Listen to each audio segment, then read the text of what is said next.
Right. Hello. Yeah. Doing Shikta.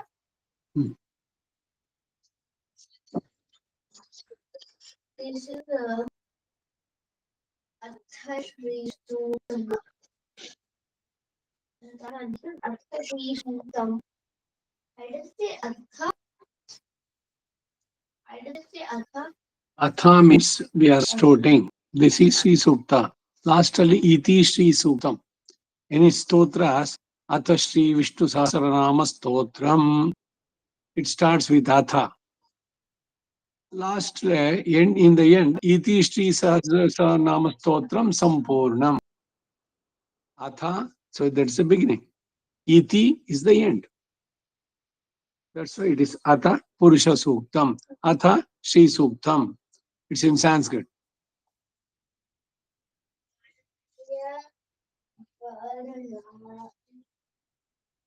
First and the ಧ್ಯಾನ ಶ್ಲೋಕ ಶೃಣು. अस्मद्गुरुभ्यो नमः हरिः ओम्.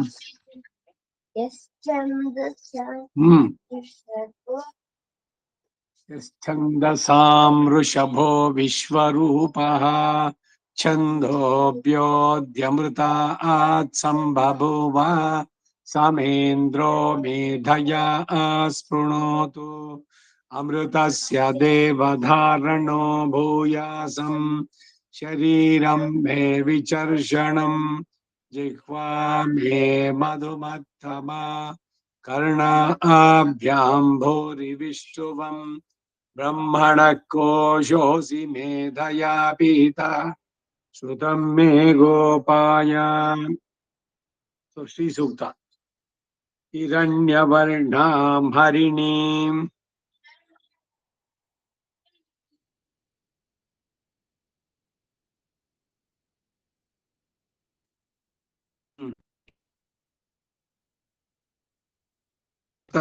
जाम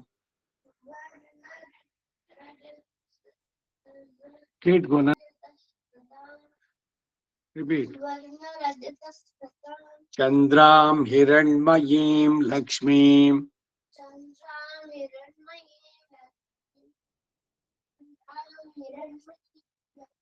Jata Vedo Mama Vaha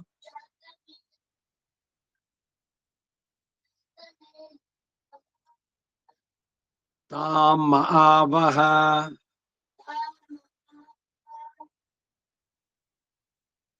Jata Vedo Lakshmim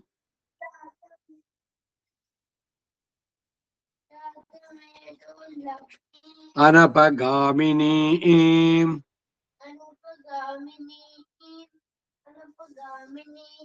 Yasyam Hiranyam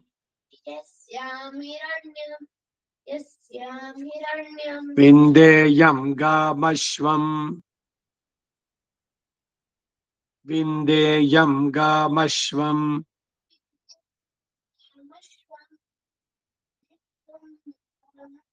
Purushanaham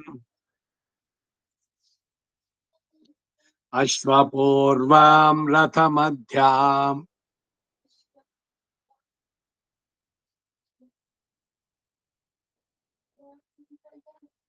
जोर शोले हस्तिनाद प्रबोधिनी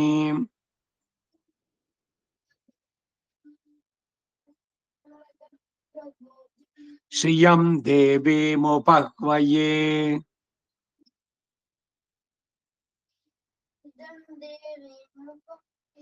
श्रीर्मा देवी जुषताम् श्रीर्मा देवी जुषताम् कां सोऽस्मितां हिरण्यप्राकाराम्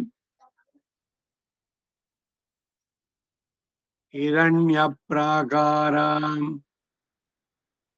हिरण्मय इला हिरण्यप्राकाराम् कां सोऽस्मितां हिरण्यप्राकाराम्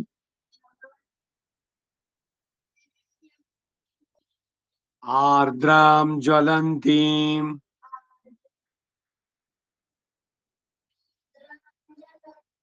तृप्तां तर्पयन्तीम्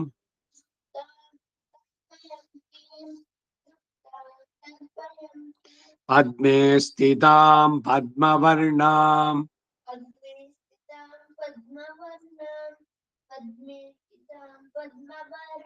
त्वामिहोपह्वये श्रियम् त्वामिहोपह्वये श्रियम् ओपह्वये श्रियम् त्वाम् इहोपह्व त्वाम् इहोपह्व करेक्ट बंतो ये श्रियम् चन्द्रां प्रभासाम्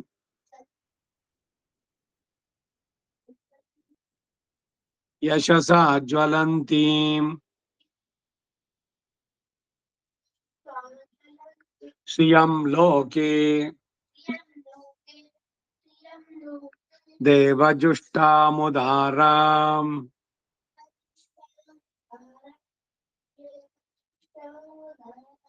तां पद्मिनीमीगम्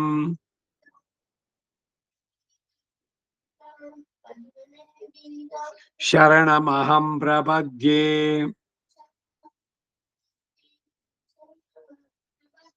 अलक्ष्मीर्मे नश्यतां त्वां वृणे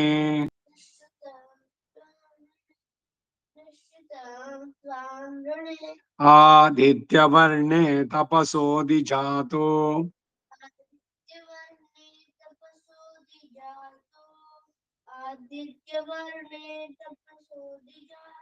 वनस्पतिस्तव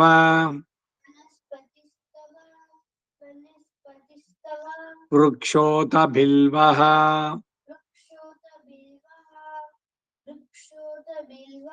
तस्य फलानि तपसानुदन्तु मायान्तरायाश्च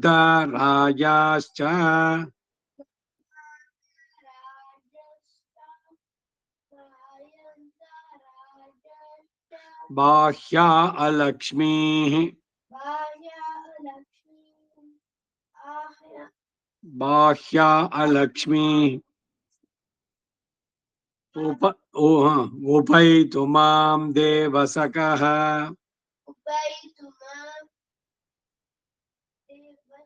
सकः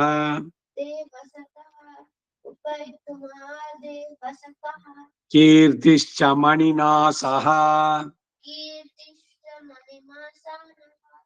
कीर्तिश्च मणिना सह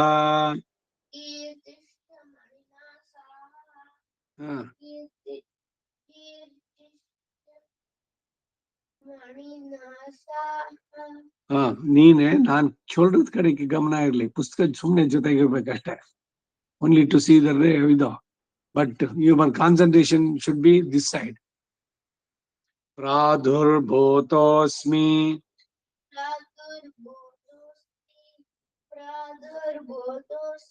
राष्ट्रेऽस्मिन्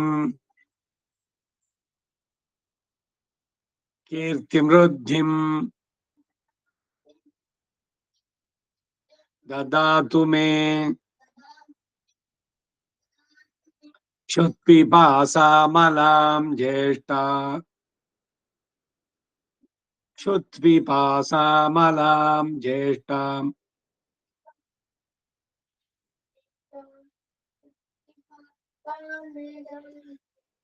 अलक्ष्मीर्नाशयाम्यहम् नाशयाम्यहम् நீங்க concentration போனா போச்சு unless you concentrate अलक्ष्मीर्नाशयाम्यहम् नाशयाम्यहम् नाशयाम्यहम् अलक्ष्मीर्नाशयाम्यहम्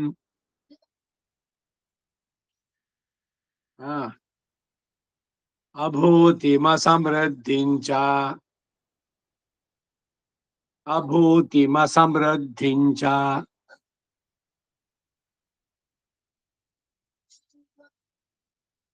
सर्वां निर्नुदमे गृहात् मे गृहात् सर्वां निर्नुदमे गृहात् निर्नुद मे गृहात् निर्नुद मे गृह कांसंट्रेट பண்ணுமா வர்ணா गन्धद्वारान् दुरादर्शाम्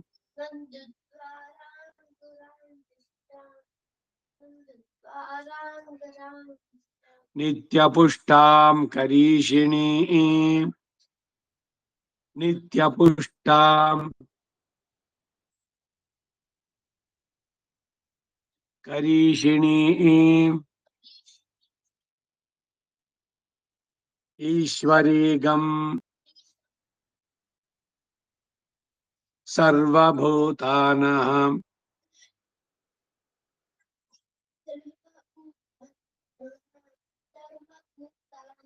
तामिहोपह्वये श्रियम् तामिहोपह्व ये श्रियम्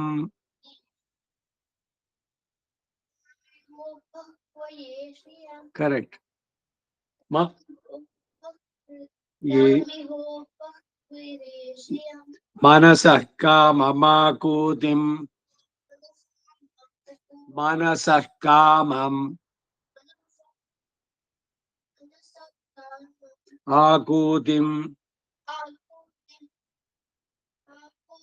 वाचः सत्यमशीमहि सत्यमशीमहि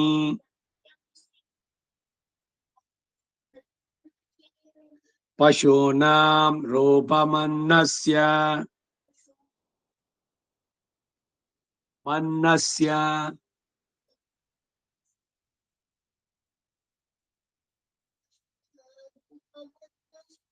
मयि श्रीष्टयतां यशः श्रयतां यशः जास्ति पण्वण्डा कान्सन्ट्रेट मयि श्रीष्टयतां यशः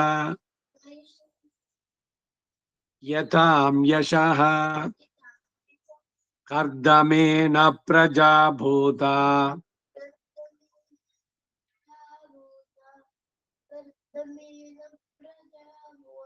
मयि संभव कर्दमा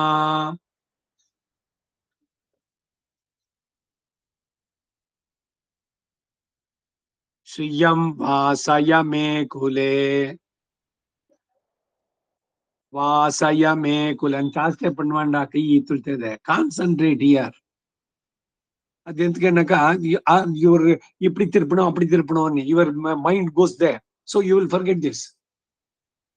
So if you concentrate, this develops your concentration in whichever thing that you do. Unless you concentrate, the advantage of learning Veda is the one aspect is you are learning Veda. Second thing is your concentration will be improved. Distractions will not be tolerated here. So you will concentrate. Sriyam vasaya me kule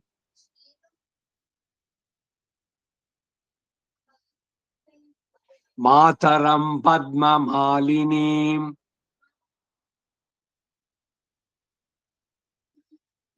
Mataram Padma Malinim Malinim Apasrujantu Snigdhadi Srujantu Sariya ketko Apasrujantu Snigdhani Chiklita Vasame Grihe Vasame Grihe Chiklita Vasame Grihe ವಸಮೇ ಗೃಹೇ ನಿಜ ದೇವೀಂ ಮಾತರಂ ಶ್ರಿಯಂ ವಾಸಯ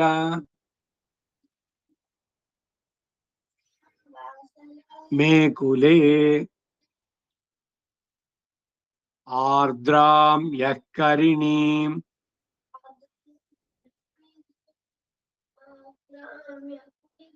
ಯಷ್ಟಿಂ ಪಿಂಗಲಾಂ ಪದ್ಮಮಾಲಿನೀಂ ಪದ್ಮಮಾಲಿನೀಂ ಪದ್ಮಮಾಲಿನೀಂ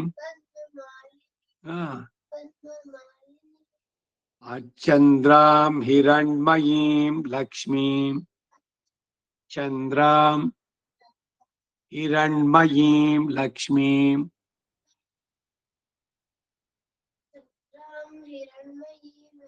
correct. ಜಾತ ವೇದೋ ಮಮಾವಹ ಮಮಾವಹ ಜಾತ ವೇದೋ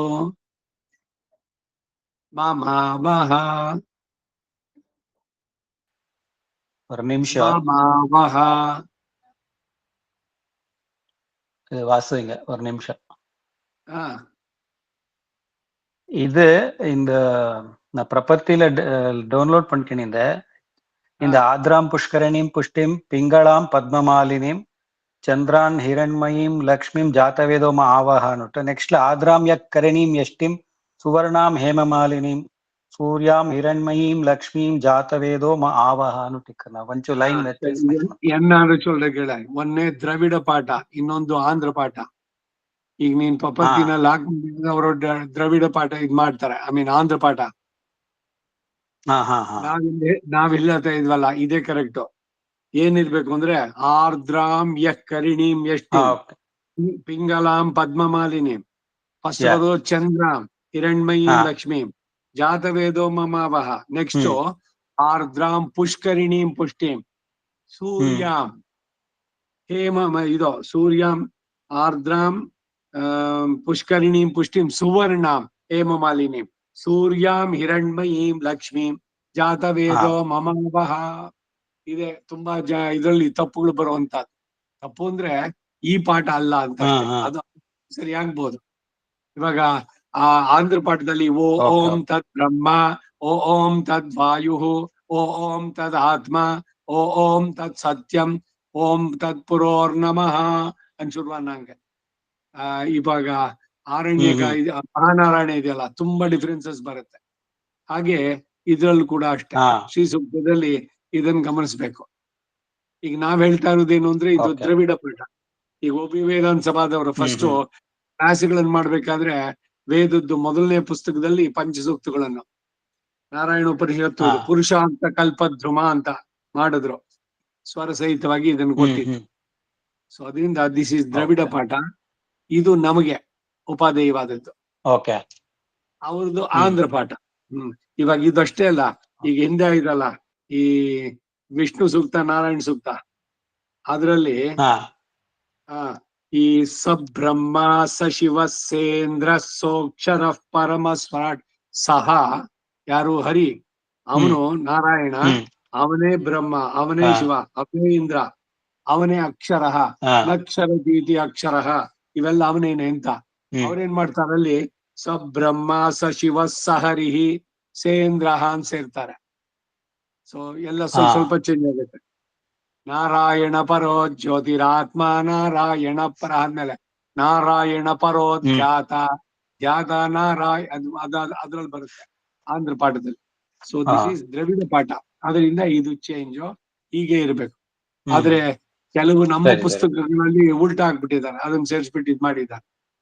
this is the right ಪಾಠ. ಮೊದಲು ಚಂದ್ರ ಅದ್ ಬರ್ಬೇಕಾದ್ರೆ, ಆಮೇಲೆ ಸೂರ್ಯ ಅಂದ್ರೆ ಚಂದ್ರಾಂ ಆರ್ಧಾಂ ಯಕ್ ಕರಿಣೀಂ ಯಷ್ಟಿಂ ಪಿಂಗಳಾಂ ಪದ್ಮಮಾಲಿನೀಂ ಅಂತ ಆಗ್ಬೇಕು ಅಲ್ವಾ? ಹೌದು ಹೌದು. ಮೊದಲು ಆರ್ಧಾಂ ಯಕ್ ಕರಿಣೀಂ, ಆಮೇಲೆ ಸೆಕೆಂಡ್ ನಲ್ಲಿ ಆರ್ಧಾಂ ಪುಷ್ಕರಿಣೀಂ ಪುಷ್ಟಿಂ ಪುಷ್ಕರಿಣೀಂ ಪುಷ್ಟಿಂ ಸುವರ್ಣಾಂ ಏವಂ. ಸರಿ ಸರಿ. ಹೌದು. Next, initially, Suryam Hiranmayim Lakshmi.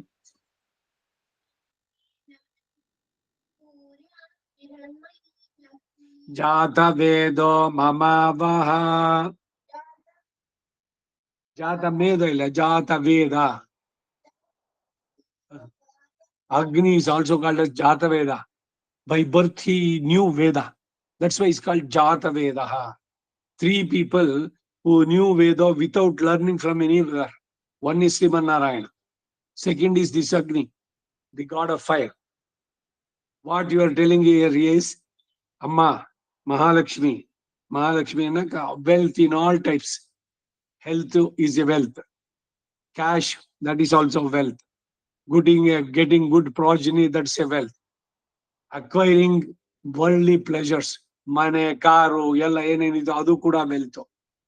ಇವೆಲ್ಲವನ್ನ ಹೇ ಅಗ್ನೆ, bring it to my house. Jataveda mamavaha, bring it to me. Get me all this. This is the prayer. No. Lakshmi ಅಳ್ಸ್ಕೊಂಡವರು ಅಗ್ನಿ. That's why it is said. In the Subhashitas ಇದ್ರಲ್ಲೇ ಆರೋಗ್ಯಂ ಭಾಸ್ಕರಾದಿಚ್ಛೇತ್. If you want good health, you should pray God's son. ಅವನನ್ನ ಆದಿತ್ಯ ಹೃದಯ ಹೇಳೋದು ಇದೆಲ್ಲ ಸನ್ god ನ ಪ್ರಾರ್ಥನೆ ಮಾಡೋದು. ಧನಮಿಚ್ಛೇತ್ ಹುತಾಶನ. If you want money, you must ask Jataveda. And if you want knowledge, you should ask Shiva, Shankara. And if you want moksha, you must ask Vishnu. Mokshamicchet janardhanam. Like that. So in this Sri Sukta, we are requesting Agni to bring Mahalakshmi to our house. Jatavedo mama avaha. Avaha means bring him. You bring him. So mamavaha, Indramavaha, you please come. Abdi. Hey Jataveda, bring Lakshmi to my house. This is what you are telling. Next time. Tam avaha. Jatavedo Lakshmim Anapagamini.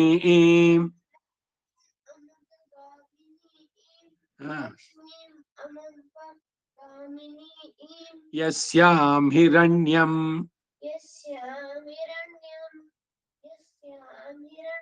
Prabhutam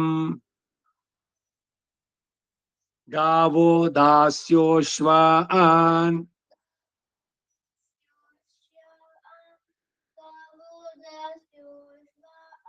Vindeyam Purushanaham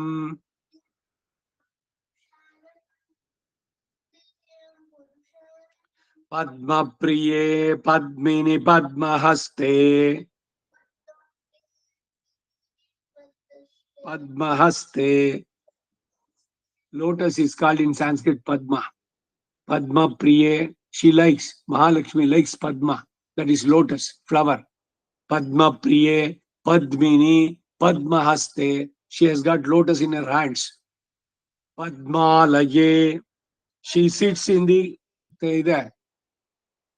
lotus. Blown lotus ulle kundigrave. Padma Laye. Padmadalayataakshi. Her eyes are like the lotus. This is specifically for Mahalakshmi and Narayana. They have got this Pundarikakshatva, Apavitra Pavitrova, Soldiya Sandhyavanele. Yasmare Pundarikaksham. Aksha means eye. Pundarikaksha is lotus-eyed. Lotus-eyed he is.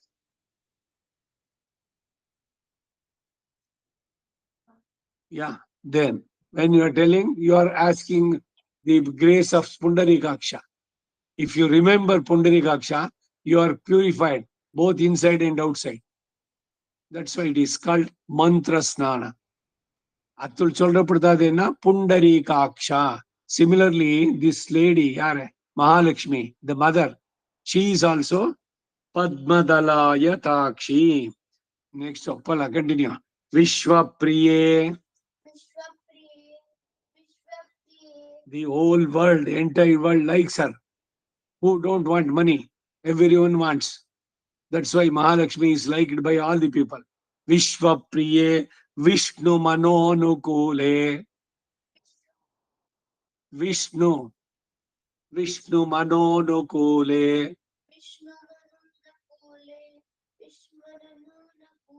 Tvatpada Padvam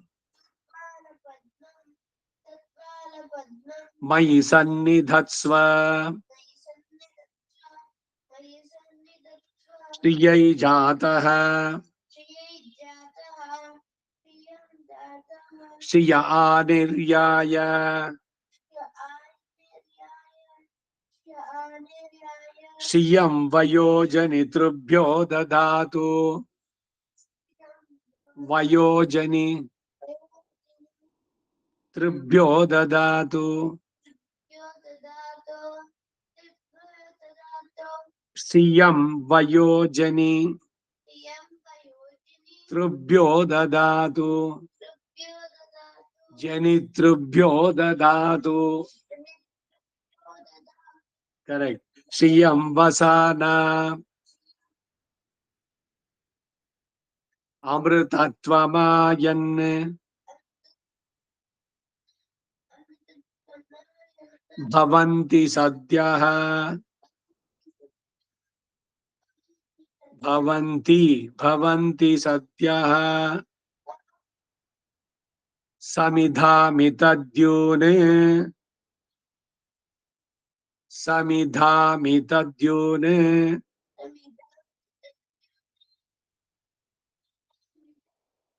Shriya Evainam Tatshiyama Dadati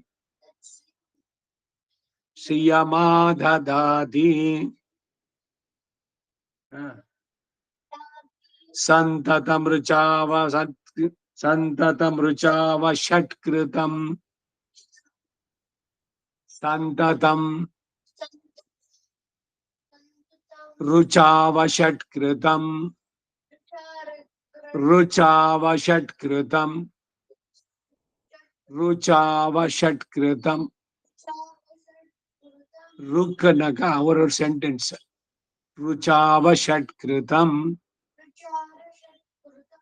Sandhattam Sandhiyate Rajaya Pashubihi Yayevam Veda Om Mahadevyai Cha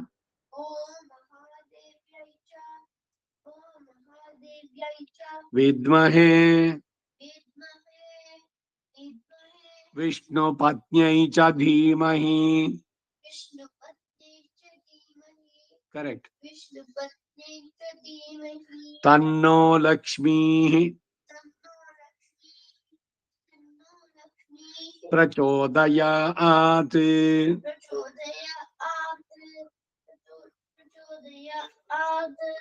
This is Sri Sukta. Adacha. Puri Sukta Surya Pakla.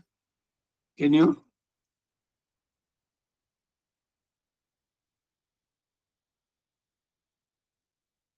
Come on. Start.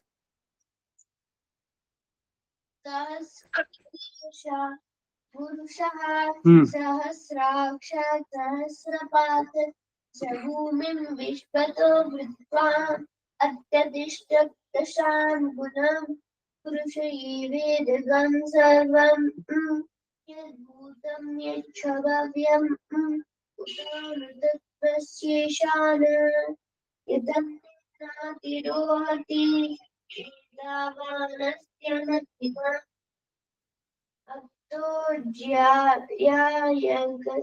Ato Jaya Gascha Purushaha.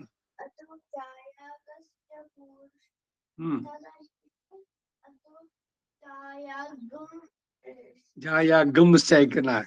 Yeah, that's correct. And Namkara Patpona, because next is a compound word, Samyukta Akshara. Sha Chaikana, Chaikana Para. If it is a single letter, amkara karna.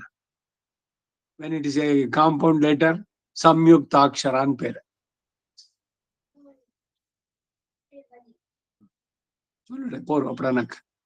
नमो ब्रह्मणे धारणं मे अस्त्व निराकरणं धारयिता भूयासम्. You said, that's why. If you're interested, continue then.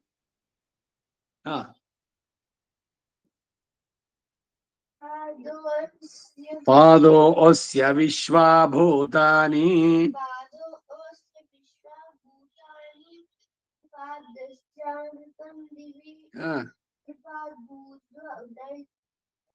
गुड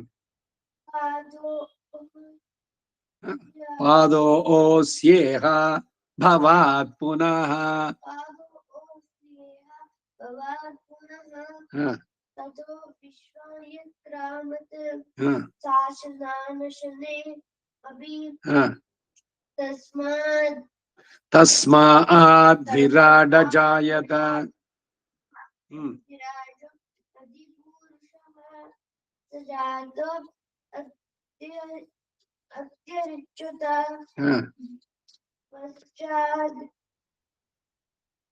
पश्चात् भूमिमथो पुरः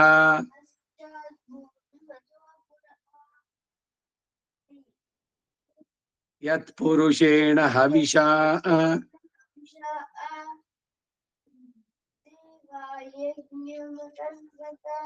गुड. वसंतो अस्य ग्रीष्म इद्म शरत्भिः संफरिदया त्रिसप्त संमिरः देवा यद्यज्ञं तन्वानाः यद्यज्ञं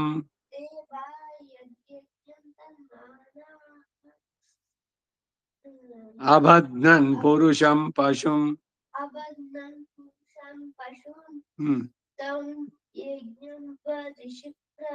बर्हिषि प्रोक्षन्.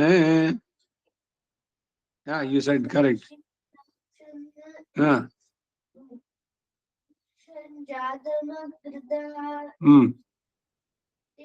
देवा अयजन्त साध्य ऋषयश्चये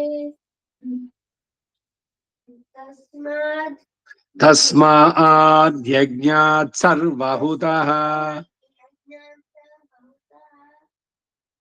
समृतं वृषदाज्यं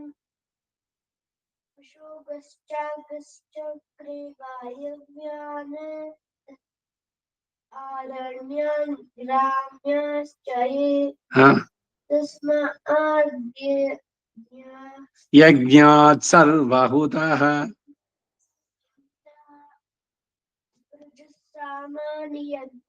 जज्ञिरे छन्दागंसि जज्ञिरे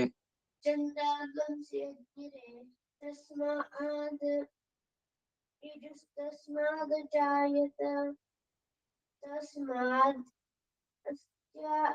तस्मादश्वा अजायन्त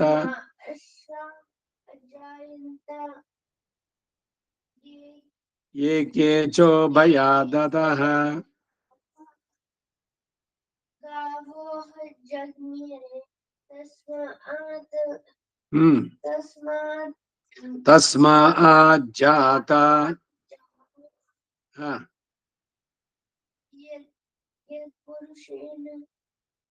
यत् पुरुषं व्यददुः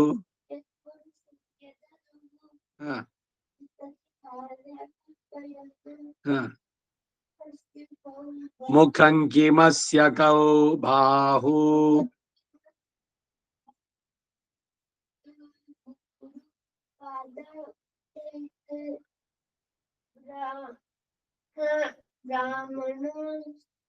ब्राह्मणो ओस्य मुखमासीत्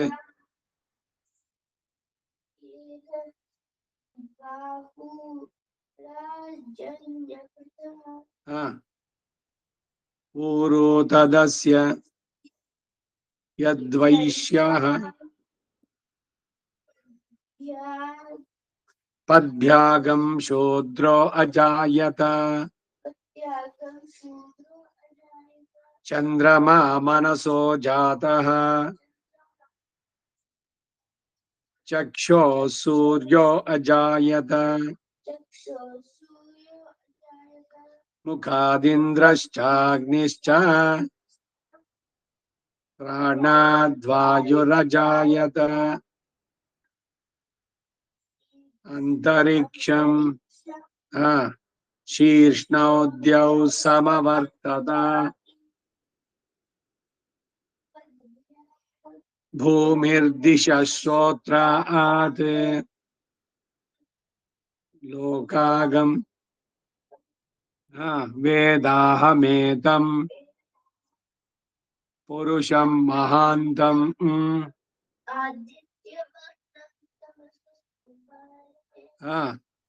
सर्वाणि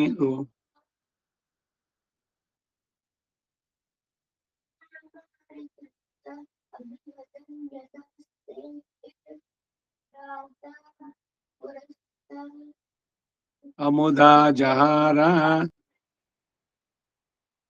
शक्र प्रविद्वान् प्रदिशश्चतस्रः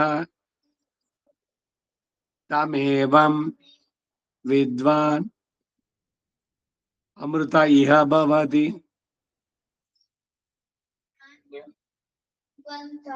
अयनाय विद्यते यज्ञेन यज्ञम् अयजन्त देवाः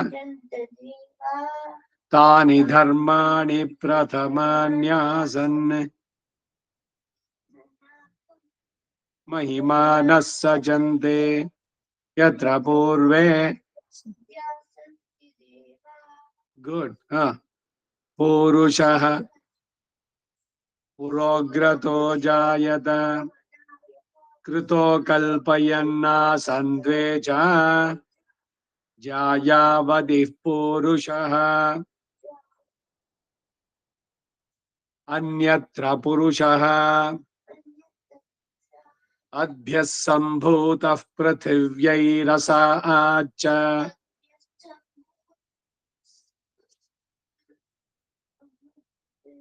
पृथिव्यैरसाच्च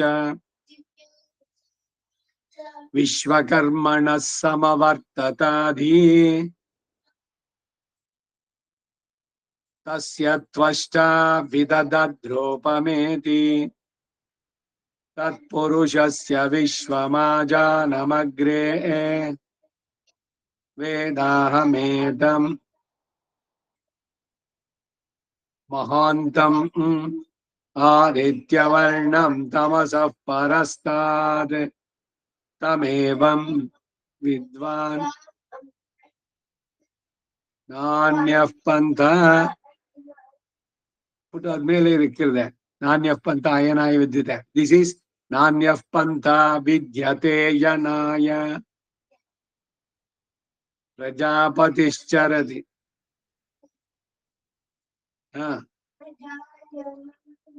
ಬಹುಧಾ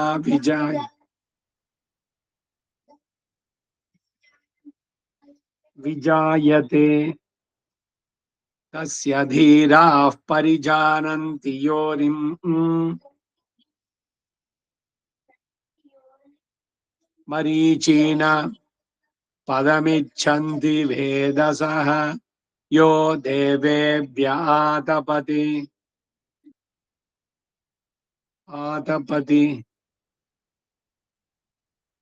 पुरोहितः पूर्वो यो देवेभ्यो जातः नमो रुचाय ब्राह्मये रुचं ब्राह्मं जनयन्तः देवा अग्रे तदब्रुवन् यस्त्वैवं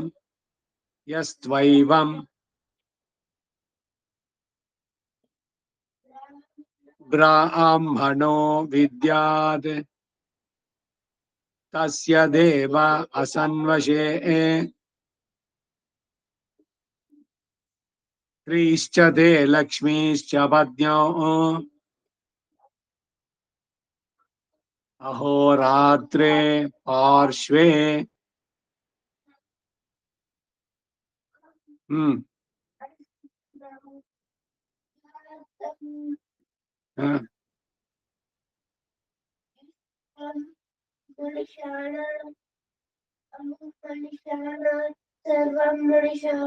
जायते भषे सप्तच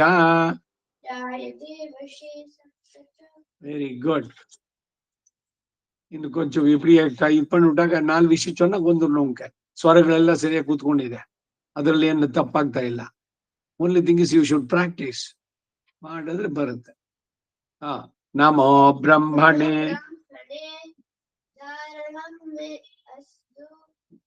ನಿರಾಕರಣ ಧಾರಯಿತಾ ಭೂಯಾಸಂ ಕರ್ಣಯೋ ಶ್ರುತಂ ಶ್ರುತಂ ಮಮಾಮುಷ್ಯವೋ ಕರ್ಣಯೋ ಶ್ರುತಂ ಅನ್ಪಿನೇನಾಗಿನ ಮಾಚ್ಯೋ ಓಢ್ವಂ ಮಮಾಮುಷ್ಯವೋ whatever Veda I learned, I heard, now let it be, it'll be in my memory properly.